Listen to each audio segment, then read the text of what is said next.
for your mamuna kwaba aha 7 Anchor TV and then so Juada we Anchor in the morning and as a morning anchor a brason say and someone chogu ewo maimunu yatrase na yedusu ye pense mu it's morning anchor dwumadi ni botaye ne say ye esi ho nsemo amanyofo aka nsemo ekoso efa oman yi ni amemu ni mutitiriw no ye beka ho asem nti apai ye hia ye di kan pa no ye de de obokrata no na poso na say di dimu akoten no ye de beba be somo na afri ye ni amanyofo nso asim konya me a medi dwumadi ho chia me medin the counselor ajiman anim Steven your producer Sanso and Asante any roader omunyina ebo ye chidom na ye di kan kra no mini secretary ye newspaper review no ye Hannah Miles ye newspaper review ye wia na ya transe na enkomotwetwe no etimi atoa so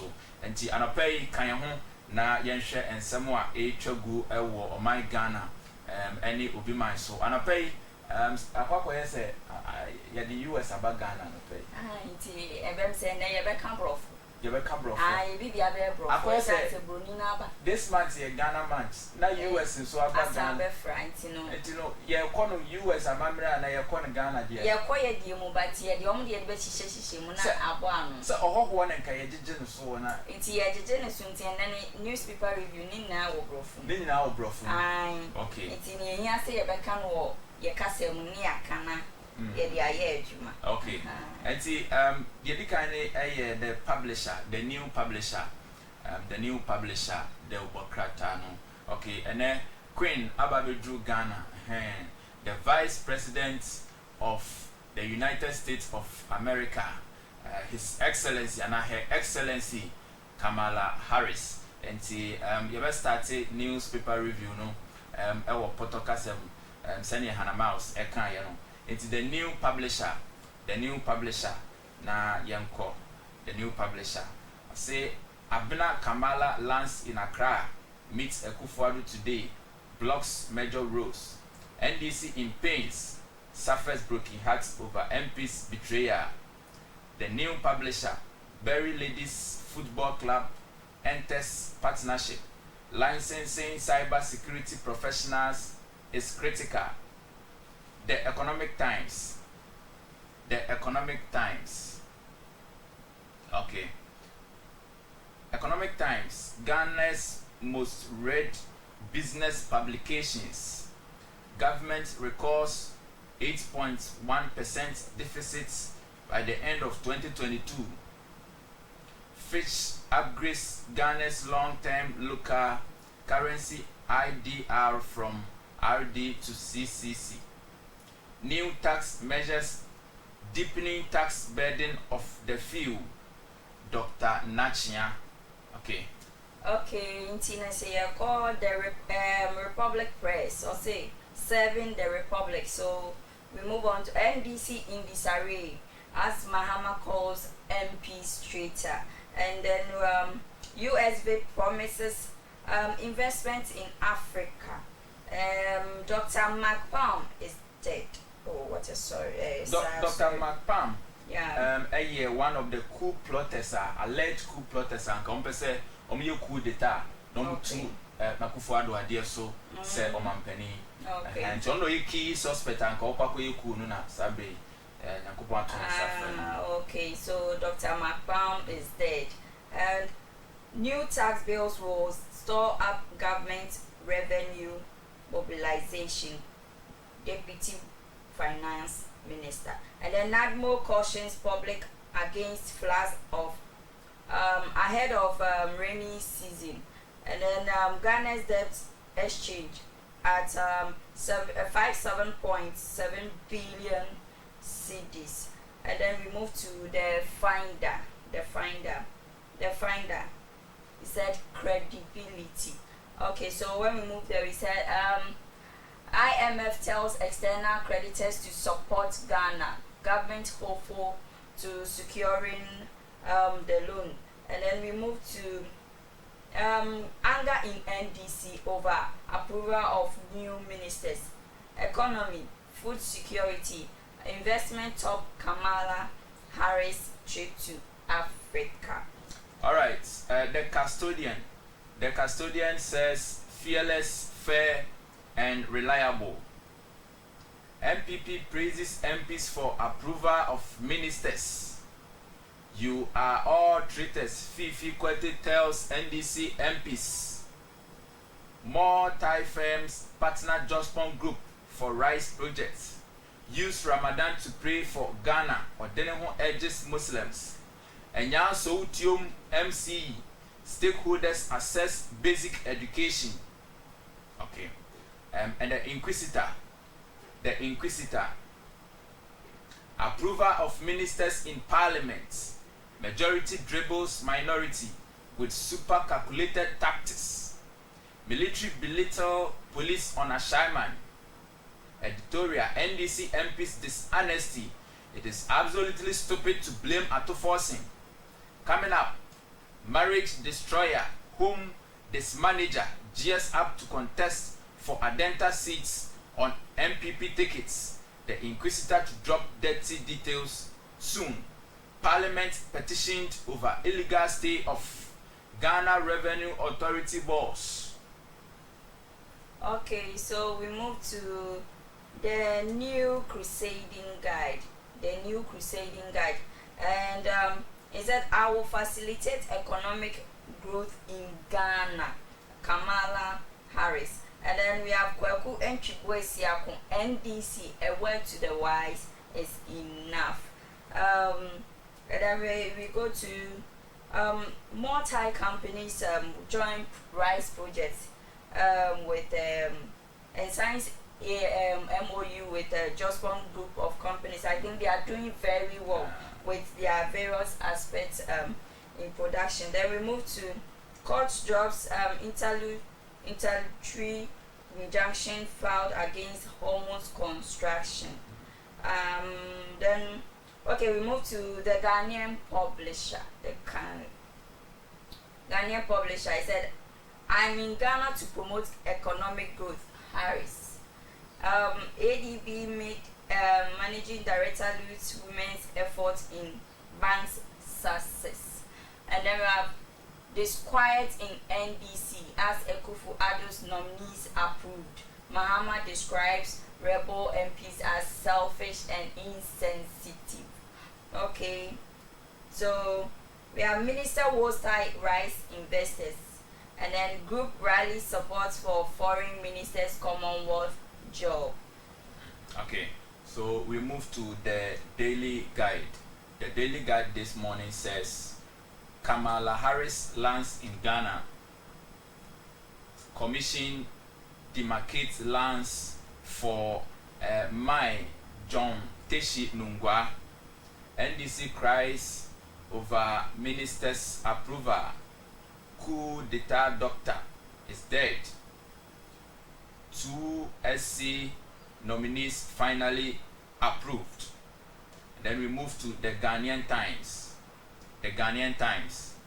The Ghanaian Times says your most authoritative newspaper this morning in the Ghanaian Times, turmoil in NDC over ministerial approval as former President Mahama party minority leader label voting as betrayal. 7 perish in ghastly road crash, 6 others injured in Akusipong highway accidents. Ghana Rice Project Thai companies sign MOU for rice production. US VIP arrives in Ghana for 3-day state visits. Parliament approves 6 ministers, 2 Supreme Court judges in marathon voting. Okay, and the secretary, Apapa yes, Anapai, Mamina Obaye no, Ama Ghana for Yeni Aji pa Sani Esi Apapa no, naturally say Obabe share say Ayonkofa Eda Ghana any US in term no, a bit me akwanenim. And we share one of the countries they are doing well in terms of economic growth, employment, maybe Biana, Untimi US in free moon. And Tiana Pay share him say Kamala Harris, Ababi PMO, how many time back? I think say at Amil's time and Obama, it's me best try, and no best try, and so I and Yema be come and we share over 54 countries, all Africa, na ye 3 countries obesra omo na Ghana na the first country ofri Ghana obekọ Tanzania ofri Tanzania obekọ Zambia na sa akwa say a plus to Ghanaians. Yeah, plus and on say Ghana so to say na oka before no. Ghana is the gateway to Africa. It you can't do without Ghana. Obia pe your lifestyle, obia pe your cultural stories no. Obia pe say yeah the first they say like Obano be say Ghana na nkofo kano. Ghana no ani like in some way tete no no. And you see we are welcoming. You come more eji awo pa na say Ghana for yen ye awo chain. O make say in Africa we are the best when it comes to receiving visitors. Na me so ade ba kwa me hwe enim ni say I say obia empese and then here asem no eduru bia odi beto abonten esan se bia na akwa ye enim guase ye de ama no enti me bompa ye say ye mpanyfo no mo fake omoma US vice ni hu say Ghana for ye ho kire ye na mmoa bia mo betimi de aboa ye bia mo fa mboa ye mo nkoye se ase niema koyie ase ye ho to ye ama adwuma ni ho sikasam nkoyie dollar na agriko dollar ni US na mo di omo dollar enti kwaya afa so agriko no bia economic management bi wo ho a mbetimi idea bi o mbetimi aton ama yen nyema bi wo mbetimi aboa yen na ties na o kan yetimi ya close no na relationship na timi abe kra be hwa o mo fa ntwe nanim mayi mpenifo ne nko fane mfa ba bi ase hodjo kakra ncheche ne se ye ho ntoye sa itimi na no na me hwe ye mpenifo anim se o mo betimi ene na di sa nkomo no na mmoa bi o mo wo no o metimi e de aboa because US there the countries almost as so or chi adware a omo ka ho binti mo bia Ghana ye hia bia Ghana dey say we dey compare US ye be kitikiti as 30 ya wo mani sunti but mo ano so ye hope say mo na as e wo canon as they are discussing the situation at hand no we pray say almost so say mo ne ba it won't be a one-sided benefit one-sided say ebia wonse Ghana for na ebre na nkwa se omo aka wonse omo di kukuamu nkomo enti sa nkomo no emwa Ghana for nyina na nkwa se beboa ebimu agye ebimu wati ase aha enya ade beboa Ghana for nyina esanse sisia no ba bia ye den oman no enya ye nko abati ayete se ya ye ti ha no ya felisa ha no ye den mo chen baby enti omo dream de ebeboa ye nyina the collective good yes na nkwa yes nipa kuma bi benya sa mfaso no na mom ye nyina na ye benya nkete kwa ye na nim se Ghana na ye na ye se o hwe se nko mbe chichi scam ya na se sika dia se enka kiwe ba koto parliament house on mo na se dia nke anu be din pa o enye sika but one say when they go to the economic planning way na sasa na wa ba no she's in for our economy. And you know if she's in, and let us say everything about our economy is necessary and it's very important to discuss. And secretary, Ujina Hain, your amount 20,000 krana, and to me, shall could do because inflation, no, Ebuswa air call into 20,000 by the next 2 years, no, Ebiana, Ekitawa to say, and maybe 1,500 cities, then I'll be to me. Into Senka, you see the need to meet Jan and I so. Na say ejuma ba o man ni mo bia nya ejuma ye na yitimi tete ne ma bo so am gidi se no no betimi aka obia se ne am introduce tax am pese ka obia na mo di yi levy ni ade ba ye no so mo di enhihye bi ban so be bo emboa ye nyina ankoboa ni pakuma bi wutua obi school fees e wo school no be boa ye nyina ade na nso no se nka mo de niema bi gugu na kwa mu kakra se after school ni nso nkura no omo da chitisen a nka ne nyina so betimi aboa timi gidi se wa bai die san komo no ye ka wo 7 anko TV so ye ombeti na omo di akwadwendwe mu e di amaye na omo ahwe no sa ba be bo life ambe yes ceremonial greetings dia my bow then you know chini din Harris na be yo then you de nim dwom say ya say a block you enya sem ketwa say say ya be lunch na enya sem ketwa Harris abo ya say odi abna ofa abna say oye Tuesday born yes together for amana abna enti abna no yes say abna wa ba no my financial France keke omonya adwuma no France required almost started in age because you block kwan bi because say you be block kwan yin na echi na you be we na economic support no so o de be ma ye na no ne ye be discuss ne ye nsanka na je say abina wanya de so ma ba I think say George Bush by and Obama by and now the vice presidents Next America for money to Ghana for now Mobabia outcome no you should have who you could see it's way dear I was saying for last in then Comobia Obiano Omonin cancer near and nearby bits me Akui I think say 26 March no a police for a day Kratabi Babontia now almost say Seni Akoyeno vice president now the group US vice presidents when you depart was you know traffic be wo kromo kakra oba na wo say kwan mu bie ma no kwakwa ye hokwo na wa bagana na see it me agin fel so na nani so ankwa ankotan no wo ba bisa because e ho no omo nsi ni form ti wa basa no e wo say ye ahokwo yi se na Ghana for yi enim ye no it me did say and come person come man fa traffic ni mu kakra nka won say ke no so ye fine and say ya man mu say ye die mu ni oba Africa oba yen hustlers no yen nam kwan ma traffic no say ya na te won say omo ho no te say na ka say omo ne ama deda kwan mu ma wontimi hu obi say o ton ade wo kwan ho unhu say obi apake wo kwan chen won sa ne ama no but won say so oba no ofere say hey okay this is Ghana okay won say Ghana ye di mra so ba ya mra no ye soro nko sawati ase ya man feel welcome to Ghana like on feel say she's really in Ghana but she might be a presidential sana na it said of a less or what if Kromusa see all the Mufan common to the name say Hakwaya Quine yet sir traffic na Mufan